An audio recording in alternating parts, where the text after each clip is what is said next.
Lahara-pahamehana rivaindohan-drarany fanjakana izay ady amin'ny Covid-19 izay ka nomeny ministry ny paostra sy ny fivandraisan-davitra ary ny ahitao Arakaji Mirindra CVO+ ireo mpiara-miasa aminy teo amin'ny ministera manerana ny nosy androany. Fanafody miisa 370 nozaraina ho an'ireo mpiasa napin'ny paostra malagasy ary vavaorona. Ny sekretera jeneraly sy ny talen'ny kabinetra ministera no nalotra izany tetsy Antaninarenina.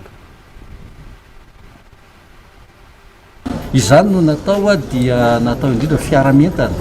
ho anamafisana ihany koa ireo sensibilisation na fanentana no an'ny mpiara-miasa mba samy tompona andraikitra amin'ny fanatanterahana ny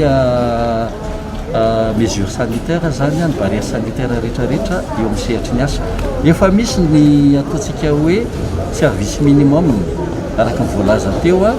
efa misy ihany koa ny mesure raisina hatrany mba tsy hiparitahan'ny ny valana rehetra ny fiara-miasa nefa ny asa tsy maintsy mandeha dia zay ny tena anton'ny fiarana. Na ny eto amin'ny ministera eto Antananarivo na ny any amin'ny faritany tsirairay dia samy nomena anjara daholo ary efa nalefa tamin'ny alalan'ny paostra malagasy ny anjaran'ireo mpiara-miasa rehetra any anivon'ny faritany zany mba hiarovana azy ireo